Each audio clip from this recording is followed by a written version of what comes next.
You want to run as an independent? No, I think it's warranted to criticize Bernie's behavior and stances. Come on, man. Why are you being so uncharitable? Because I have every single time. You want me to do like Hasan, why don't you mention Xinjiang every time I talk about China for Bernie?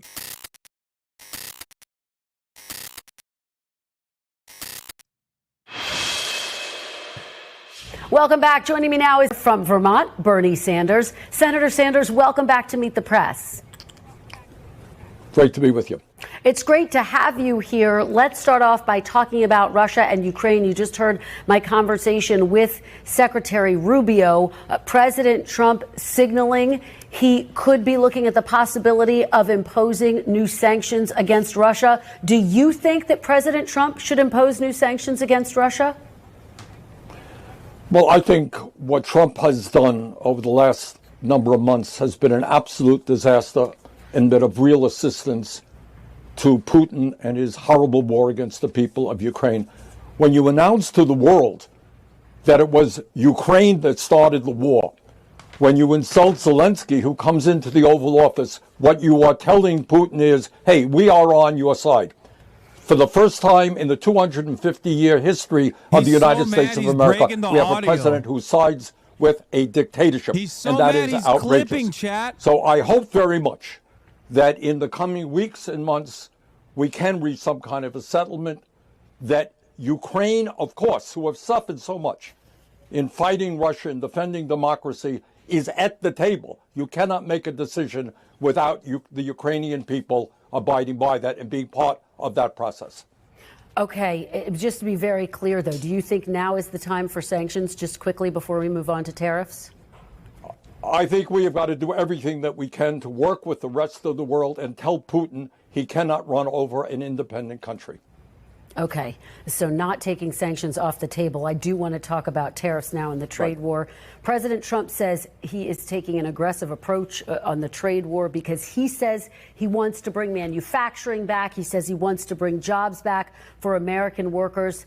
Senator, do you support temporary economic pain if it does mean bringing back manufacturing and leveling the playing field, as President Trump has argued?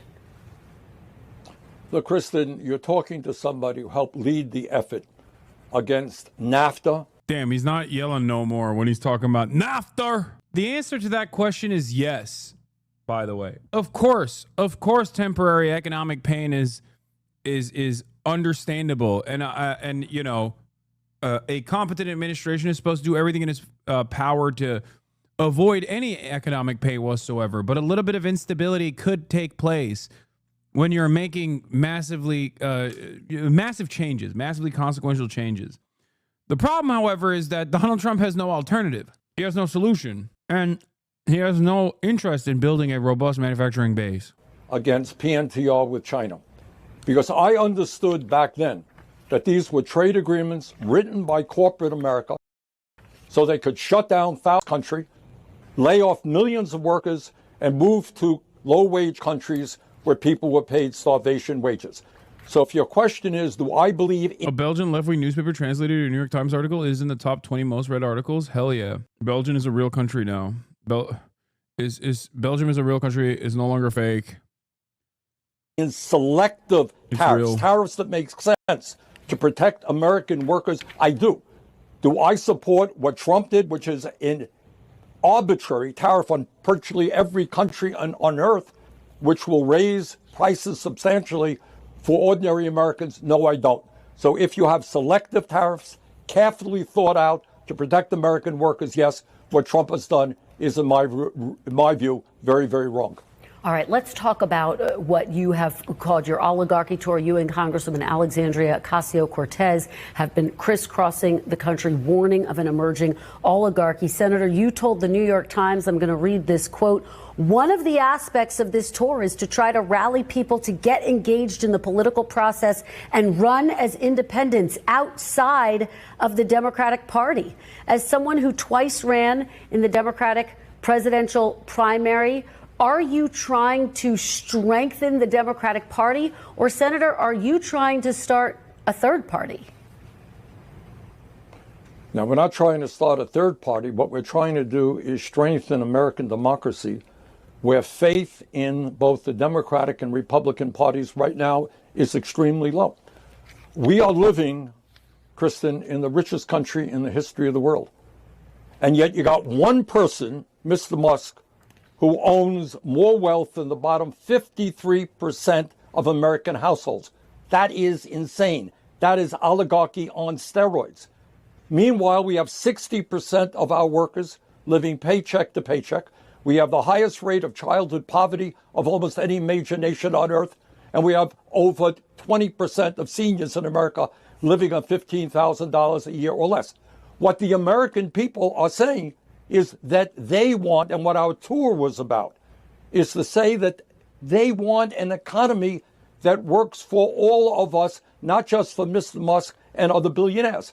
Now, my concern right now is you have Democrats appropriately, and I'm working with them, talking about Trump's movement toward authoritarianism, vigorously opposing the so-called reconciliation bill to give over $1 trillion in tax breaks to the 1% and make massive cuts to Medicaid, nutrition, and housing, opposing what Musk is doing to dismember the Social Security Administration and the Veterans Administration, making it harder for our veterans to get decent health care or benefits on time. We're on the same page.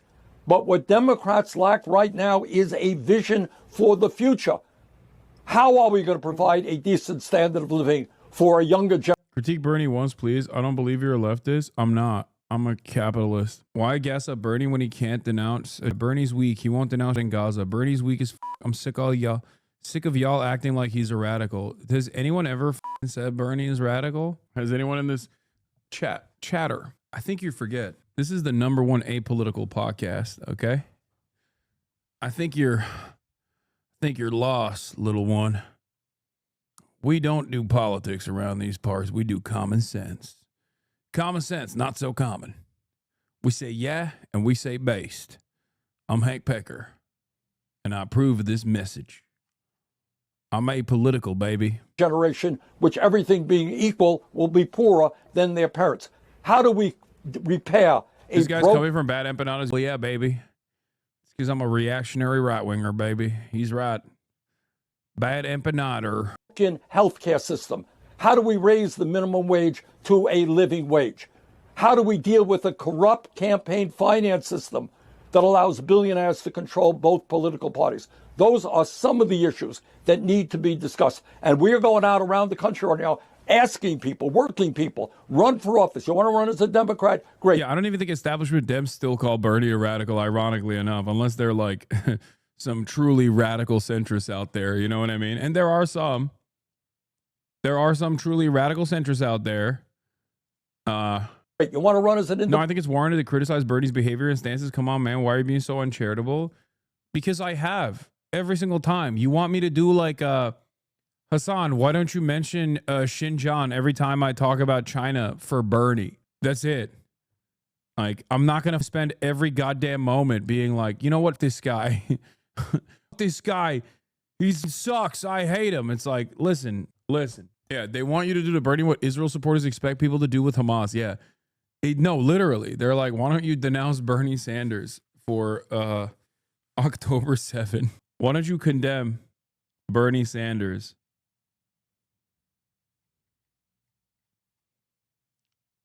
Why don't you condemn Bernie Sanders? You have to do an anti-Bernie land acknowledgement to preface the statement. And then the funniest part is, like, I've done countless hours at this point on my criticisms of Bernie Sanders as well. And it's really funny because, like, chatters don't see that. So then they come in here because they saw like a YouTube post from someone who also hasn't seen it. And they just go, dude, you glaze Bernie. You think he's right to say Israel has a right to defend itself 17 months into Israel's genocide of Palestinians. Like, yeah, that's my position. Thank you.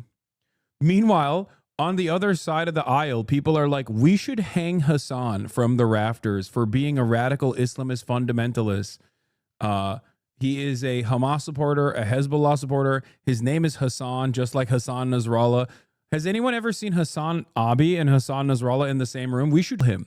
We should get the federal government to go to his house and shoot him in the head while he's live, so that we can feel safe as people who love Israel.